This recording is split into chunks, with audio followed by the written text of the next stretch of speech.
Des Belges à l'assaut du marché français, on parle mobilité, on parle parking dans l'écosystème tout de suite avec mes invités. Bonjour Julien Vandelen, bienvenue. Bonjour. Vous êtes le fondateur de Bipark et vous avez choisi pour incarner votre écosystème un partenaire, Yann de Lobkowitz, bonjour. Bonjour. Bienvenue, vous êtes directeur du développement France chez Skipper. Skipper, c'est quoi? C'est un titre mobilité un peu sur le modèle du ticket restaurant, c'est ça? Voilà, exactement. C'est la possibilité à l'employeur d'offrir aux salariés un titre restaurant, une carte mobilité, comme le titre restaurant sur lequel il va pouvoir consommer sa mobilité durable.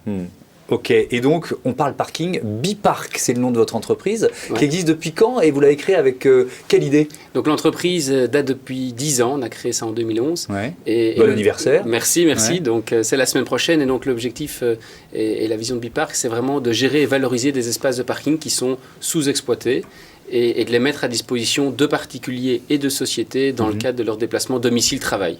Voilà. Alors vous présentez comme un opérateur digital de parking, ça veut dire quoi? Quelle est la partie numérique de votre service, de votre promesse? Voilà, donc d'abord toute la partie accès, ça veut dire qu'aujourd'hui il n'y a pas de badge ou de télécommande, c'est qu'on digitalise l'ensemble des accès à l'aide d'une application mobile, de la lecture de plaque ou d'un clavier à code. Et après toute la partie réservation et aussi gestion des droits d'accès pour les entreprises par exemple qui sont clients. Donc c'est toute la numérisation du parking pour finalement apporter du service, une meilleure expérience client et remonter de la donnée. C'est très important. Alors qui sont vos clients? Comment ça marche? C'est quoi? C'est une grande entreprise qui a un parking qui évidemment est quasiment vide tous les soirs, c'est ça l'idée? Voilà, donc prenons l'exemple par exemple de la grande entreprise. Une grande entreprise aujourd'hui, surtout post-Covid, doit réorganiser son retour au travail. Certaines places sont vides à certains moments de la journée, il y a d'autres moments de saturation. Avec notre outil logiciel, on va pouvoir planifier, donner des règles d'accès, définir des règles de priorité, et tout ça à l'aide de la solution digitale. Ça, c'est une première typologie de clients, mais on a aussi les grands propriétaires immobiliers qui, eux, doivent apporter du service à leurs locataires, parce qu'aujourd'hui, on sait qu'on ne va pas simplement louer des mètres carrés, mais qu'on doit apporter des services à leurs locataires. Donc ça, c'est vraiment nos deux grosses typologies de clients. Et après, on a évidemment tous les particuliers qui cherchent des solutions de mobilité à proximité de leur domicile. Évidemment. Et ça veut dire quoi? Ça veut dire que vous êtes forcément moins cher que des offres de parking un peu classiques, on va dire? Alors, on ne veut pas avoir un positionnement spécialement low cost, c'est qu'on a pour nous le juste prix. Là où on apporte de la flexibilité, c'est qu'on propose des formules en fonction des besoins. Ça veut dire uniquement le soir ou le week-end, uniquement la journée du lundi au vendredi, ou 24 heures sur 24. Après, on a aussi des formules d'abonnement vélo, des solutions aussi pour des bornes de recharge voiture électrique. Donc, on essaie aussi de faire évoluer notre offre en fonction de l'évolution de la mobilité. Alors, je disais, vous fêtez vos 10 ans et vous vous offrez un cadeau pour accélérer le développement sur le marché français. C'est ce partenariat avec cette association, avec Perial Asset Management. Pourquoi c'est important pour vous? Mais nous, c'est important parce que des grandes foncières comme Perial, qui gèrent plus ou moins 5 milliards d'actifs sous gestion, font confiance à une société comme la nôtre pour dire, en fait, nous, comme acteurs immobiliers, on a énormément d'assets qui sont sous-exploités parce qu'on arbitre certains bâtiments, parce que certains bâtiments sont en cours de commercialisation. Et aujourd'hui, Perial nous fait confiance pour rentabiliser plus de 30 sites sur une dizaine de villes et les mettre à disposition du quartier finalement, d'entreprises ou de particuliers, et de réfléchir aussi sur comment utiliser le numérique et le digital pour digitaliser leurs bâtiments et utiliser finalement la donnée pour mieux piloter le besoin de leurs locataires. Yann de Lobkowitz, ça représente quoi ce partenariat? Il existe depuis quand entre Skipper et Bipark?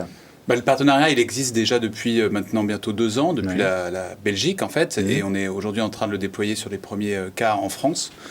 C'est un partenariat intéressant parce que nous, on fonctionne avec un écosystème de partenaires. Notre carte, elle permet d'accéder à de la mobilité sous diverses formes. Stationnement, comme déplacement. Donc dans les déplacements, il y a tout ce qui va être trottinette, vélo, covoiturage. Donc il y a plein de catégories. Mais la catégorie du parking, du stationnement, est une catégorie importante. Notamment, et c'est les mêmes personas qu'on va rencontrer sur les mêmes typologies d'entreprises, chez ces grands comptes qui ont des vraies problématiques d'optimisation de parking. Donc ça veut dire que vous, dans votre offre, vous intégrez Skipper en quelque sorte? C'est en ça que le partenariat est intéressant? Alors, nos utilisateurs, finalement, vont pouvoir utiliser la carte de paiement pour consommer. Mais ce qu'on remarque comme tendance, et Yann l'expliquait, c'est que nos personas, donc ces grandes entreprises, réfléchissent comme le forfait mobilité. Et donc, une des composantes des dépenses de leurs employés seront la dimension parking. Là où nous, c'est intéressant, c'est qu'avec notre solution logicielle, on gère les sessions, donc les quantités, et donc on pourrait finalement donner une valeur à l'utilisation d'une place de parking, même au sein du siège d'une entreprise, finalement. Sur le marché français, ça fait à peu près 6 mois que vous travaillez ensemble, c'est ça? Oui, voilà. Avec quel bilan?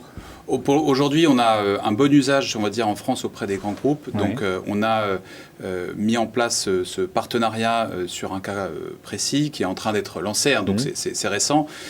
Et on voit vraiment que la complémentarité qui est faite du stationnement par rapport aux partie déplacement pur fonctionne très bien et qu'aujourd'hui les entreprises ont besoin de entre guillemets décharger toute cette partie de stationnement auprès d'acteurs qui en font leur spécialité.